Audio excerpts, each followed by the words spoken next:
अस्सलाम वालेकुम फ्रेंड, मैं हूं आपका होस्ट एहसन हाशिम और आप देख रहे हैं उर्दू वर्ल्ड टेक। दोस्तों, इस वीडियो में हम बात करने वाले हैं क्रेडिट, डेबिट और एटीएम कार्ड के बारे में कि इन सब में क्या फ़र्क है। तो दोस्तों, इस वीडियो को आप एंड तक देखिएगा। उससे पहले आप मेरा चैनल सब्सक्राइब कर लीजिए, क्योंकि मैं डेली आप लोगों के लिए टेक्नोलॉजी से रिलेटेड अपडेट्स लाता रहता हूँ। तो चलें स्टार्ट करते हैं।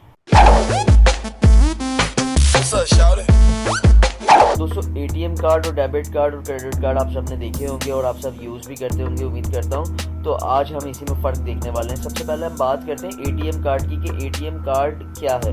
एटीएम कार्ड बेसिकली आपको एक बैंक से लिंक करके एक कार्ड दे दिया जाता है जो कि एटीएम कार्ड कहलाता है, जिससे आप एटीएम से अपना बैलेंस चेक कर सकते हैं, पैसे निकाल सकते हैं। जितने आपके अकाउंट के अंदर हैं वो एटीएम कार्ड कहलाता है। उससे आप किसी भी तरीके की इंटरनेशनली ट्रांजैक्शन नहीं कर सकते, ऑनलाइन परचेजिंग नहीं कर सकते एटीएम कार्ड से।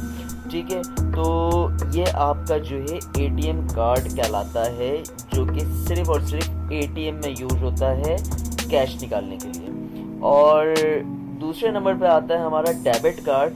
डेबिट कार्ड थोड़ा सा एडवांस होता है एटीएम कार्ड से। उसमें क्या एडवांस फीचर्स होते हैं वो मैं आपसे बताता हूँ। डेबिट कार्ड सबसे पहले आपके अकाउंट से लिंक होता है एटीएम कार्ड की तरीके से, और उसके बाद डेबिट कार्ड से भी आप अपने एटीएम से कैश निकाल सकते हैं, जैसे आप एटीएम कार्ड में निकाल सकते हैं। बस फ़र्क सिर्फ इतना होता है दोनों कार्ड में कि आप डेबिट कार्ड से ऑनलाइन शॉपिंग कर सकते हैं, डेबिट कार्ड से आप स्विप कर सकते हैं किसी मॉल के अंदर, किसी मार्ट के अंदर, उधर जो मशीन लगी होती है उसके अंदर आप स्विप करके ऑनलाइन पेमेंट कर सकते हैं। उसके अलावा आप अराउंड द वर्ल्ड कहीं से भी ऑनलाइन परचेजिंग कर सकते हैं डेबिट कार्ड से। ठीक है, ये डेबिट कार्ड का फीचर है जो कि एटीएम कार्ड में अवेलेबल नहीं होता।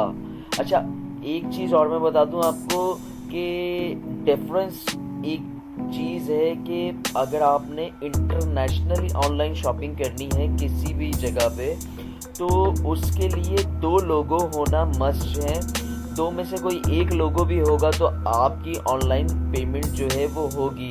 उस कार्ड के ऊपर 2 लोगों में से कोई एक लोगो बना हुआ होगा। एक होता है वीज़ा का और एक होता है मास्टर कार्ड का। ठीक है, इन 2 में से कोई एक लोगो भी आपके कार्ड पे बना हुआ है तो आपका कार्ड एलिजिबल है ऑनलाइन पेमेंट करने के लिए, इंटरनेशनली परचेजिंग करने के लिए। और तीसरे नंबर पे आता है क्रेडिट कार्ड। क्रेडिट कार्ड में ये होता है कि वो बेसिकली आपका कार्ड, अगर आपके अकाउंट में पैसे ख़त्म हो जाते हैं, फॉर एग्जांपल आपके अकाउंट में 0 बैलेंस है और आपकी क्रेडिट कार्ड की लिमिट है 50,000 रुपये, तो आपको बैंक 50,000 अपने पास से देगा उधार। ठीक है, उधार देगा। उसका एक टाइम फ्रेम होता है कि आपने इतने दिन के अंदर उनको पैसे रिटर्न करने हैं, 15 दिन के अंदर या महीने के अंदर। ये बैंक की पॉलिसी के ऊपर होती है सारी बात।